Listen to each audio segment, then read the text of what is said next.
د الله نوم په داسې قسمونو خوړلو کې مه یادوي چې په هغو کې هدف له نیکۍ پرهیزګارۍ او د خدای د بندگانو د ښېګڼې له کارونو څخه منع کول وي.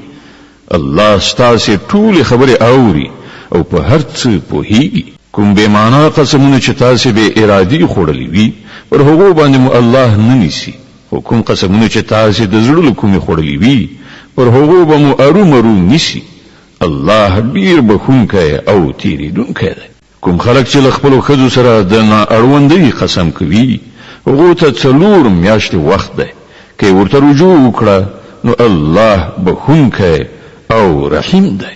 او که هغو د طلاق هوډ یعنی عزم کړی وي نو ودې پوهیږي چې الله هر څه اوري او په هر څه پوهیږي.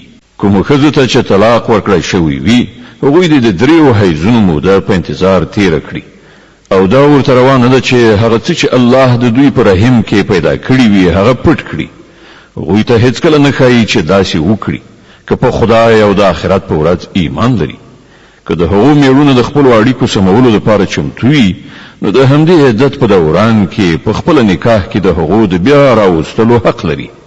د ښځو لپاره هم په معروفه توګه همغسې حقوق دي لکه څنګه چې د نارینه‌و پر هغو حقوق دي.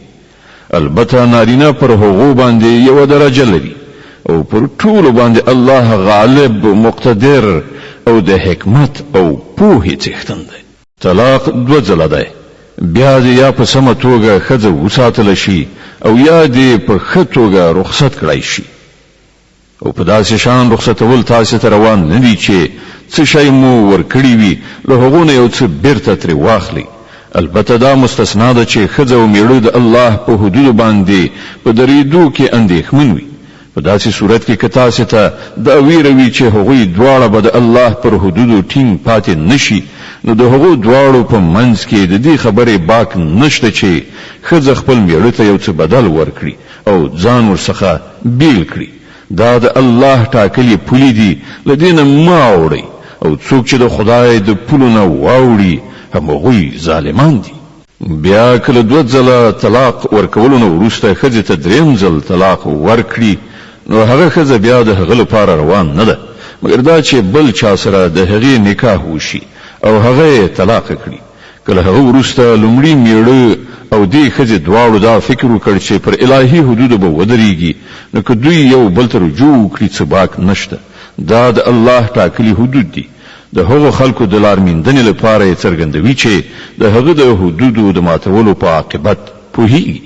او کله چې تاسې ښځو ته طلاق ورکړئ او د هغو عدت په پوره کېدو شي نو یا یې په ښه توګه وساتئ یا یې په ښه شان رخصت کړئ.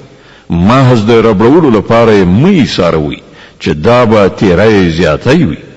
او څوک چې دا کار وکړي هغه به په حقیقت کې خپله پر خپل ځان ظلم وکړي. د الله په آیتونو ملنډې مه وهئ. دا مه هېروئ چې الله په څه لوی نعمت تاسې سرلوړي کړي. هغه تاسې ته نصیحت کوي چې کوم کتاب هغه پر تاسې نازل کړی دی د هغه درناوی وکړئ. له الله نه وویریږئ او ښه وپوهیږئ چې الله له هرې خبرې نه خبر دی. کله چې تاسې خپلو ښځو ته طلاق ورکړ او هغو خپل عدت پوره کړ نو بیا په دې لاره کې خنډ مه پیدا کوئ چې هغوی د خپلو پخوانیو میړونو سره نکاح وکړي که د دواړو خواو په دې موافقه راغله.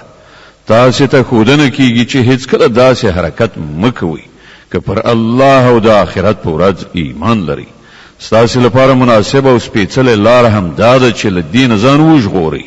الله پوهیږي او تاسې نه پوهیږئ.